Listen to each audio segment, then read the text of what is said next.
victoire 2-0 des Français face à l'Albanie. Deuxième match de la compétition et victoire les mecs. But, certes, à la 90e et à la 96e, respectivement, de Antoine Griezmann et de Dimitri Payet. Le score du match reflète plus ou moins la physionomie du match. Je vais vous expliquer ça tout de suite pour que vous puissiez, on va dire, demain vous la péter en cours, au travail et dire oui, bah oui, tu l'as vu ça, oui. Voilà, pour que tu puisses raconter le match si tu ne l'as pas vu. Je tiens aussi à dire, j'ai 2 coups de gueule à passer dans cette vidéo les mecs. J'espère que vous les commenterez parce que sincèrement, je tiens à avoir votre avis là-dessus. Donc le match, il commence avec les Français qui ont le ballon en première mi-temps. C'est pas étonnant, on avait le ballon, les Albanais nous l'ont laissé à 100%, ils n'ont pas essayé de l'avoir, les Albanais ont clairement dit ils avaient un 4-5-1 défensif avec un seul joueur en attaque, ils ne voulaient pas attaquer et ils ne l'ont pas fait, tout simplement, ils visaient le 0-0 et on va dire durant toute la première mi-temps, ils ont parfaitement muselé le 4-2-3-1 de Didier Deschamps qui avait donc aligné Martial et Coman, ils l'ont parfaitement niqué, tout simplement parce qu'ils défendaient à 6, avec bien sûr les provocateurs sur les côtés qui étaient, Coman et Martial, parfaitement muselés parce qu'ils avaient mis 2 défenseurs latéraux sur eux, donc ils ne pouvaient rien faire, hein, c'est normal, hein, 1 contre 2, c'est toujours compliqué même pour des joueurs de grand talent, comme par exemple Martial ou Coman, notamment Martial qui a eu beaucoup de difficultés, et ensuite Giroud il avait 2 joueurs sur lui, tout simplement, donc pour un joueur qui joue que les duels de tête, c'est presque impossible de prendre des ballons, même s'il a quand même réussi à le faire, et je tiens quand même à lui dire bravo. Et ensuite Payet, il avait 3 milieux autour de lui, et avec des milieux comme Matuidi et Kanté, qui montent au final très peu, et ça je le reprocherai surtout à Matuidi, parce qu'il doit avoir ce rôle de piston entre la défense et l'attaque, sincèrement, c'était parfaitement fait de la part de l'Albanie, ils ont parfaitement défendu, et donc en première mi-temps on n'a marqué aucun but, on n'a eu aucune grosse occasion, on s'est fait clairement chier, je peux vous l'assurer, moi j'étais devant la télé, mon frère c'était pareil, tout le monde est devant sa télé, on s'est tous fait chier, pourquoi? Parce que les Albanais nous ont bien niqué, tout simplement tactiquement, ils avaient niqué ce 4-2-3-1, en tout cas bon, ils ne faisaient que défendre certes, mais ils le faisaient bien. Mais en deuxième mi-temps, tout change les mecs. Pourquoi? Parce que l'entrée de Pogba. Ensuite, va suivre plus tard une entrée d'Antoine Griezmann. L'entrée des 2 cadres, les 2 cadres de l'équipe de France, qui sont censés être les cadres de l'équipe de France. Et là, tout va changer. On passe d'un 4-2-3 à un 4-3-3, et là, tout de suite, c'est plus compliqué. Parce que plus grosse densité milieu de terrain.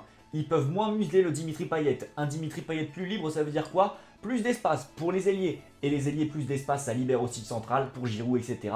Et donc on a commencé dans les 20 dernières minutes à repousser, pousser. Nombreuses têtes de Giroud pour ceux qui l'ont vu. Hein.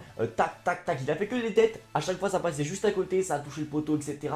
On n'était pas loin de marquer avec Giroud. C'est pour ça que je trouve un peu dur certaines critiques, on va dire, à l'encontre de Giroud, notamment sur Twitter, etc. Vous avez été dur avec lui, alors qu'au final, il a fait son taf. Hein. Il n'a pas forcément mis au fond à chaque fois. Mais bon, il marque quand même, je crois il a 7 matchs, 8 buts, une connerie comme ça, excusez-moi pour les stats pas précises.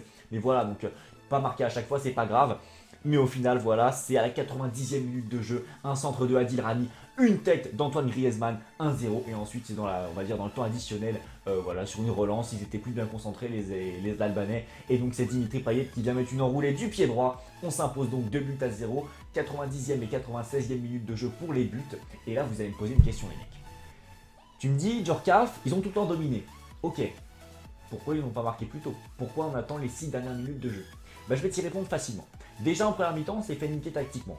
Y a pas, on va pas se mentir, c'était parfaitement muselé. Le 4-2-3-1 de Deschamps s'est fait niquer, tout simplement. Voilà, je pense que vous l'avez remarqué. Des joueurs comme Coman qui jouaient bien, comme Payet aussi quand ils avaient le ballon, ça ne suffisait pas. Et là, je pense que voilà, il y avait une grosse détermination des Albanais qui étaient vraiment motivés.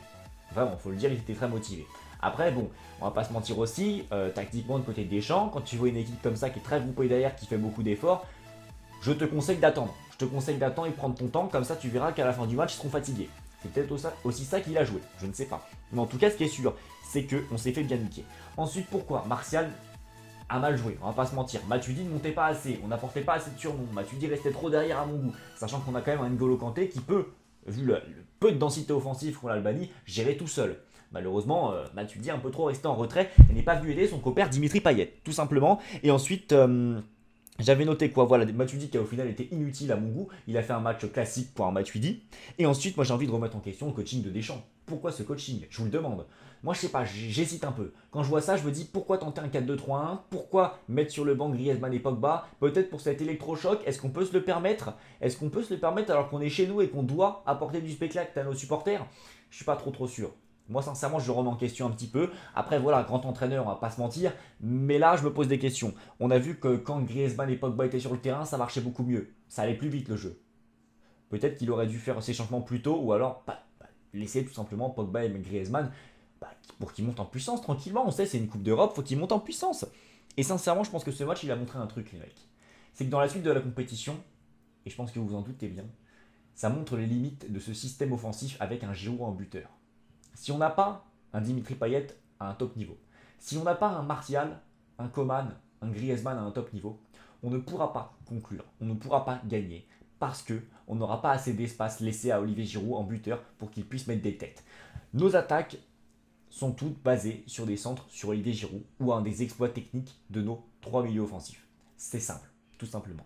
Et je pense que ce match-là a parfaitement montré les limites du système qu'a mis Deschamps en place. Parce que quand on tombe contre des équipes très groupées derrière, c'est compliqué. Et pourtant, ce ne sont pas des bons joueurs. Quand on tombe pas contre des équipes comme l'Allemagne, qui auront des défenseurs qui pourront te tenir en un contre un nos ailiers tranquillement, qui auront un milieu de terrain très solide pour tenir un Dimitri Payet, et qu'on se reposera au final de notre attaque sur des centres sur Olivier Giroud, qui sera face à des Boateng, des Chiellini, des Bonucci, des Barzagli.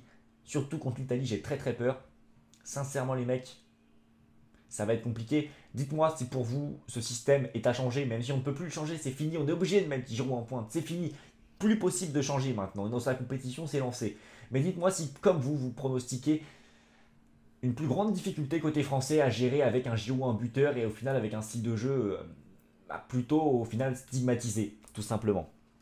Donc voilà, en tout cas, on peut dire un truc dans ce petit coup de gueule voilà, que j'ai à faire environ, on va dire, à propos de la tactique de Deschamps. On peut remercier nos top players que sont Antoine Griezmann, Dimitri Payet, etc. qui au final, ce sont eux qui ont fait la différence ce soir. Ils n'auraient pas été là, je pense qu'on serait toujours là, dans nos petits lits ce soir, à mettre la couette et à se dire, bah on s'est fait niquer, on a 0-0, bonne nuit, au revoir.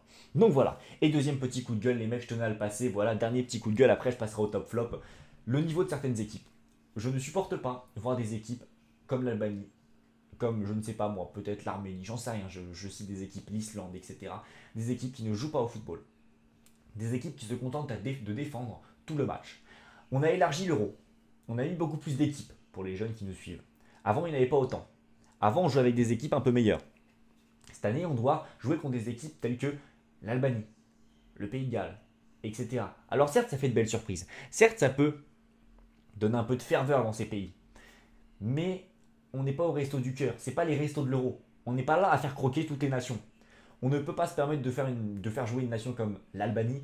On s'est fait chier tout le match, ça n'a rien apporté. Surtout contre une top nation comme la France, ce serait l'Allemagne, ce serait l'Angleterre, ce serait pareil. Il y aurait eu 2-0. Après bon, malheureusement ça aurait pu faire un 0-0 tout moche, mais ces équipes-là n'apportent rien à l'euro. Aucune plus-value. Donc s'il vous plaît, l'année prochaine, repassez, dans 4 ans, repassez à quelque chose de plus classique, s'il vous plaît. Parce que là, sincèrement, ça n'apporte rien à notre cher Euro 2016. Je sais pas ce que vous en pensez, mais sincèrement, moi, c'est des matchs qui m'ennuient.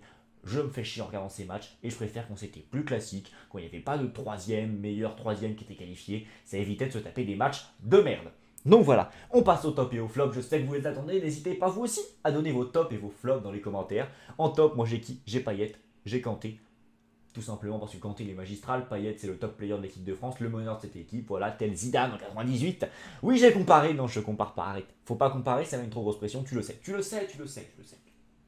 Ensuite, j'ai tenu à mettre les latéraux de l'équipe de France, Evra et Sagna, qui ont fait des bons centres.